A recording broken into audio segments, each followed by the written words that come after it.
What's going on, everybody? Chi Unit from Today I Learned That Here with our first ever Tilt videocast. Apologies, I am a little sick right now, so if I seem a little bit disgruntled or spend a lot of time coughing, sneezing, and wheezing, that's because I think I'm coming down with strep throat, but being the man that I am, I'm refusing to go to the doctor and instead choosing to ride it out. So, apologies for just kind of stumbling over my words like I'm doing right now. So I figured since E3 is happening this week, or has happened this week, I would go ahead and bring you the updates that came from E3, specifically the larger press conferences, and we would go from there, and you'd get a rundown of my opinions of each of the press releases.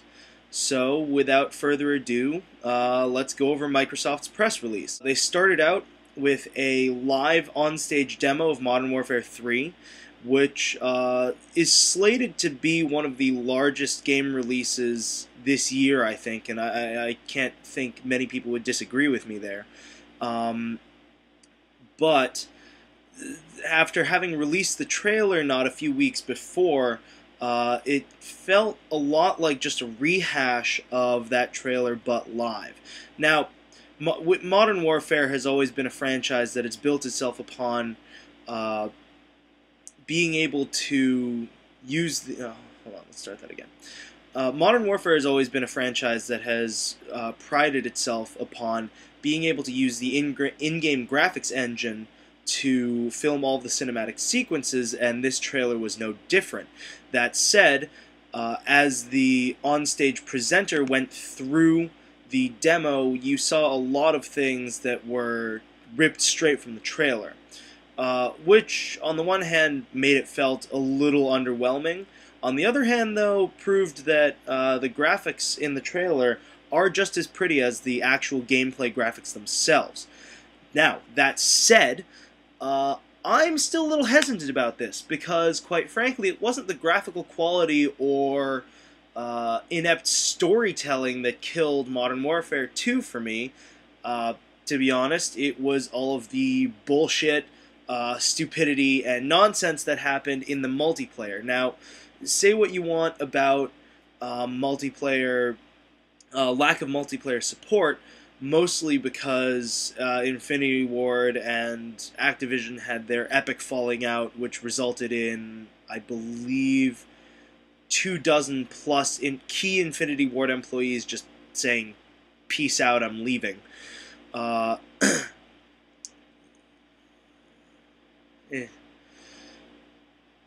So, you know, it was really the multiplayer that kind of fucked Modern Warfare 2 for me, and I'm reserving judgment on Modern Warfare 3 until I get some solid proof that Modern Warfare 3 and what's left of Infinity Ward and the new Sledgehammer games have managed to fix all of the fuck-uppery that happened in Modern Warfare 2.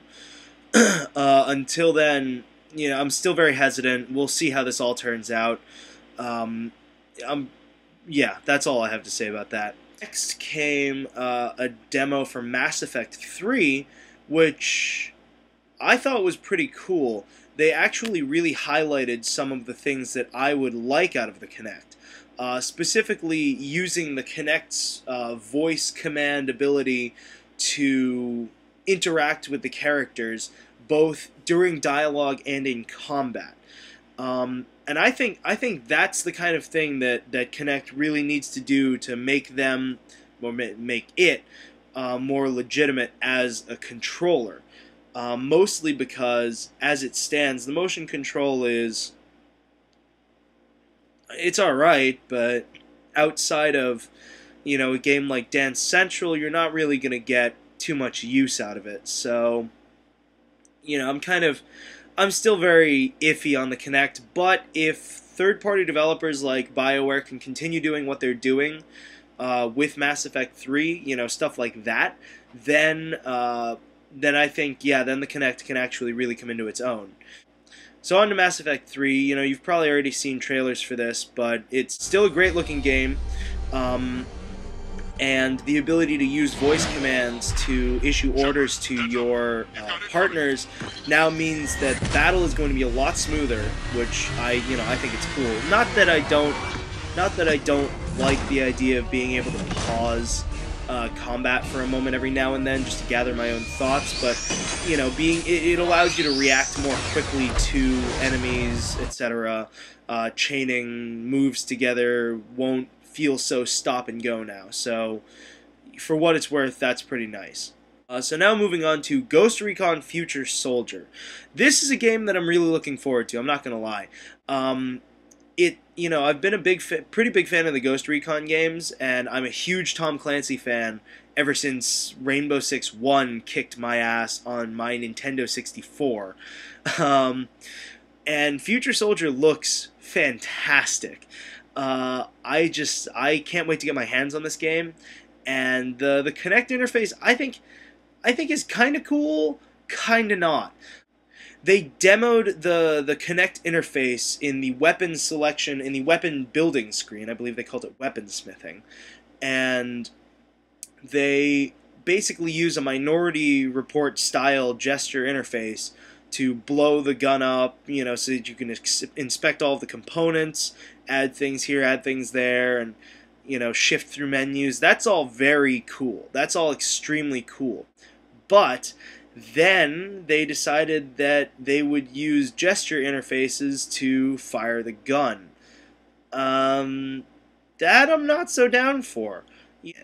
Say what you want about gesture-based controls, but you honestly look stupid while doing it. The fact of the matter is, having to reach over your shoulder and go like that to get the gun, and then having to go like this to shoot the... No, fuck that. I want to sit on my ass, on my sofa, with a controller, resting on my fucking fat stomach, and, staring at the TV. I don't want any of that nonsense. I don't want to have to shoot the gun using one hand. So, I'm not... That's... it's gimmicky, and that's kind of dumb in my opinion, and I'm just, I'm not really interested in that. In another bit of news, though, the people behind Ghost Recon Future Soldier Ubisoft did say that they would be using Kinect in all of their future titles. So we'll see how that goes. Maybe if they make a new Rainbow Six, it'll be cool, but as it stands, I'm not... we'll see how that goes. Next up was the Gears of War 3 trailer. Now, this was the exact same trailer that they launched a couple weeks ago, so that was kind of a letdown. But Cliffy B and Ice-T did come out to demo the live co-op campaign. Now, there was, ironically, more fanfare and applause for Ice-T than there was for Dana White. So I guess that speaks to how much people actually care about the UFC, or at least the people who attend E3. Anyways, so Epic has always been a company that can flex their muscles when it comes to a game that provides an adequate sense of scale. We saw that in Gears of War 2. We saw that sort of in Bulletstorm. And it seems as though we're going to be seeing even more of that in Gears of War 3. Now, they've taken you out to a lot more expansive, wide-open scenery, so you end up feeling pretty small and pretty inadequate when it comes to playing this game. And that said, they took us through presumably what is going to be the first boss fight of the game, which was a giant tentacled sea monster creature squiddy thing with teeth and a big glowing eye. And in typical fashion, you shoot the glowing weak point eyeball, and etc., etc., etc. They did demo a few cool things, though. They did demo one of the new mechs in the game. Kind of reminded me of the powered suit that Ripley uses in the second Alien movie, which is pretty cool. And the neatest thing I thought was that you were actually able to take cover behind the Mac. So that's pretty neat, although I do wonder if they will run into some glitches, partway through the game in co-op if you're hiding behind your buddy's Mac and he decides to back right the fuck up into you, then we'll see how that goes. I guess Horde mode is back, which I didn't even realize was missing from Gears of War 2, so take that as you will. And Ice-T then awkwardly mentioned that he was getting the band back together to make a special Horde mode song. Since this game is so incredible, I decided to reunite my rock band Body Count to do a special song to commemorate the mode everybody's been missing and wanted back, the Horde mode. The Horde mode. Hell yeah, man. BC's gonna do a song for you. Thanks, man. Okay. So that's cool, I guess. Whatever. So I guess that about wraps it up for the Microsoft press conference. I'd like to thank G4 TV for hosting and streaming all of the video from E3 for this press conference. I've linked it in the bar below here. So you can go check it out for yourself. It's worthwhile so that you can form your own opinions. You don't just have to listen to me. Because I kind of hate everything when I'm sick.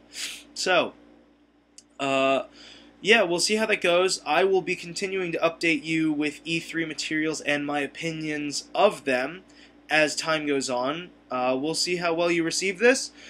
Please leave comments. Please, please, please leave comments. I won't get better or learn to suck less unless you tell me what I'm doing wrong or what I'm doing right. So just let me know, and I read every comment and I appreciate every single one. So that said, thank you very much, and I will see you next time.